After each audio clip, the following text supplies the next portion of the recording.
بسم اللہ الرحمن الرحیم۔ T V for you Karachi studios سے آپ کو خوش آمدید کہتا ہوں۔ میں ہوں ڈاکٹر رئیس احمد صمدانی۔ ناظرین اکرام، آج 13 فروری ہے۔ اردو کے معروف شاعر جناب فیض احمد فیض کا یوم ولادت۔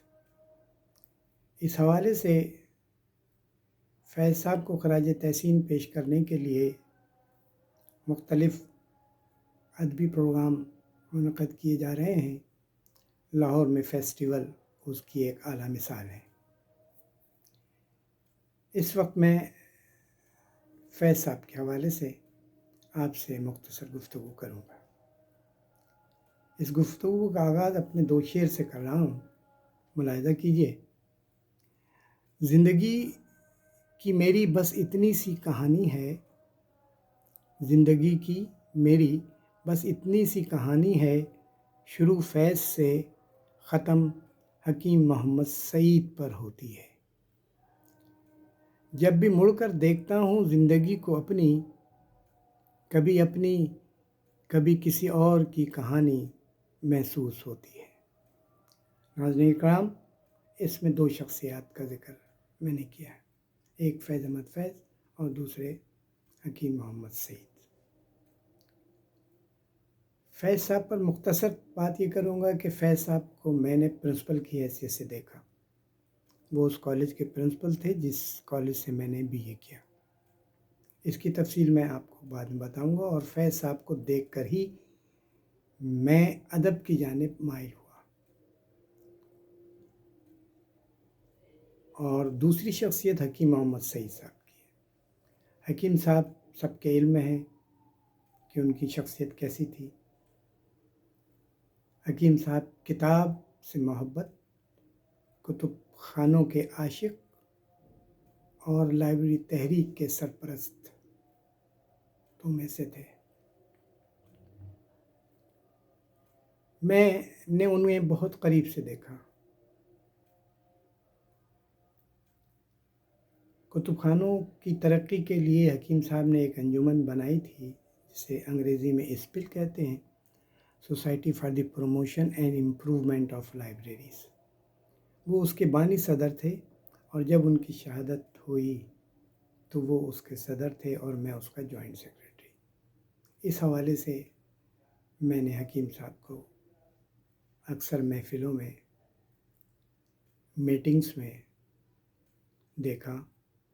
اکثر حکیم صاحب کی صدارت میں ہونے والی تقریبات میں نے بھی اظہار خیال کیا۔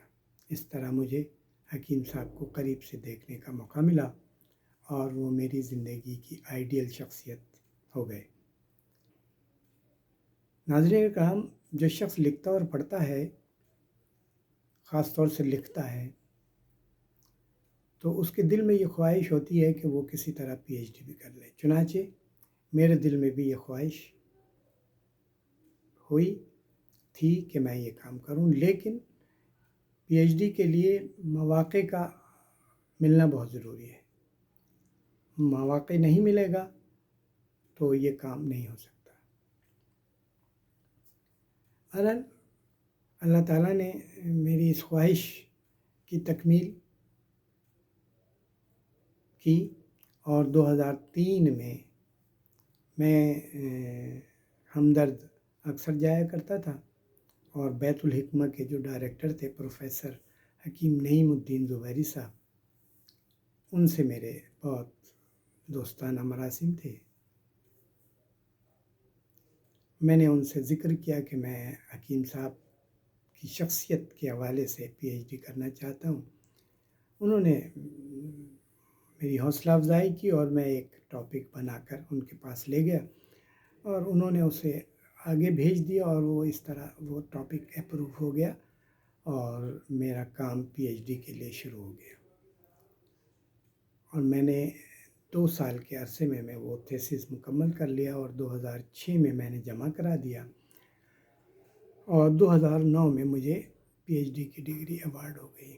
یہ تو میرا تعلق حکیم سعید صاحب سے تھا۔ اللہ تعالیٰ ان کی مغفرت فرمائے۔ فیض صاحب سے تعلق، جیسے میں نے آپ سے کہا کہ وہ پرنسپل تھے میرے کالج کے، میں طالب علم تھا، ان سے اکثر انہیں دیکھنے کی خواہش ہوتی، جب بھی آتے ہم کوشش کرتے کسی طرح ان کی جھلک دیکھ لیں، اور ایسا بھی ہوتا ہے کہ وہ آ کے طلبہ سے خطاب بھی کیا کرتے تھے۔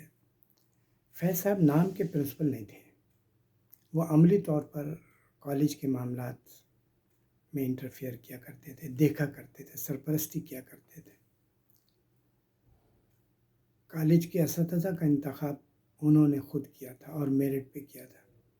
بعض احباب کہتے ہیں کہ فیض صاحب مخصوص نظریات رکھتے تھے، یس، ان کے مخصوص نظریات تھے، لیکن انہوں نے اپنے ان مخصوص نظریات کو کبھی کالج کے انتظامی امور میں حائل نہیں کیا۔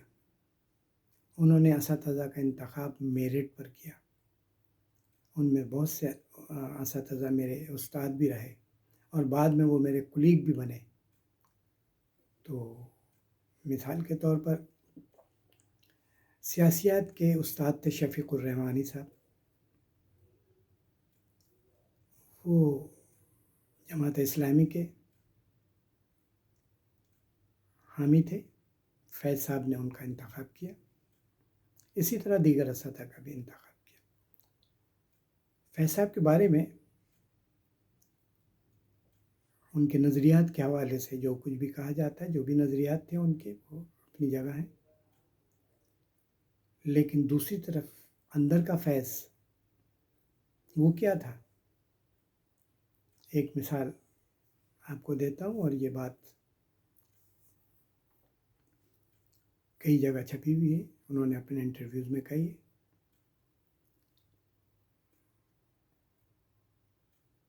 ان سے پوچھا گیا کہ آپ کو کسی چیز کا ملال ہے زندگی میں؟ انہوں نے کہا جی ہاں ہے، مجھے 2 چیزوں کا ملال ہے۔ وہ کیا؟ کہتے ہیں کہ ایک تو یہ میری خواہش تھی کہ میں کلام مجید حفظ کروں، اور میں نے 2 یا 3 پارے حفظ کر لیے تھے، لیکن وہ مکمل نہیں کر سکا۔ فیض کو اس بات کا ملال تھا۔ اور دوسرا، فیض صاحب کا کہنا تھا کہ میں چاہتا تھا کہ کرکٹر بنوں، نہیں بن سکا۔ تو یہ دونوں چیزیں فیض صاحب کی تھی۔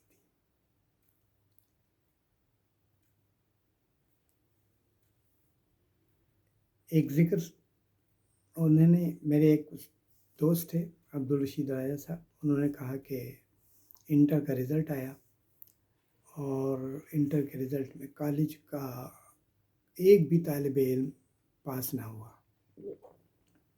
سب فیل ہو گئے۔ اب اساتذہ کو فکر لاحق ہوئی، ان کا خیال تھا کہ فیض صاحب جو ہے وہ ظاہر ہے سب کی کلاس لیں گے، اور پتہ نہیں، بہت ممکن ہے کہ رخصت بھی کر دیں اساتذہ کو۔ انہوں نے کہا کہ انہوں نے میٹنگ بلائی فیض صاحب نے، اور میٹنگ بلانے کے بعد جب میٹنگ کا نوٹس دیکھا اساتذہ نے، انہیں زیادہ فکر لاحق ہو گئی کہ چلیں بس آج تو آخری دن ہے اس کالج میں، پتہ نہیں کیا ہوگا۔ ان کا کہنا ہے کہ صاحب میٹنگ شروع ہوئی، سب لوگ اندر ہی اندر پریشان تھے، لیکن فیض صاحب نے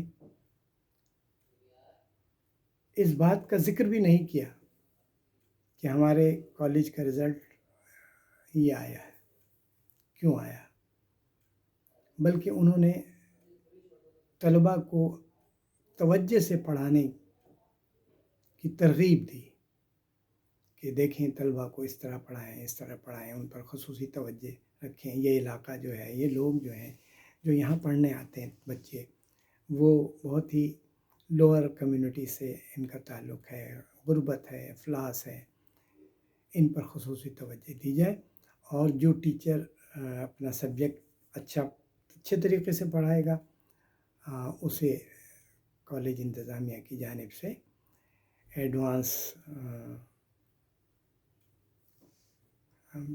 دیا جائے گا۔ تو اور دیگر گفتگو فیض صاحب نے کی، اس سے تمام ٹیچرز کی جان میں جان آئی، اور انہوں نے اللہ کا شکر ادا کیا۔ فیض صاحب نے یہ اس طریقے سے فیض صاحب پر میں نے کہا کہ میں نے 2012 میں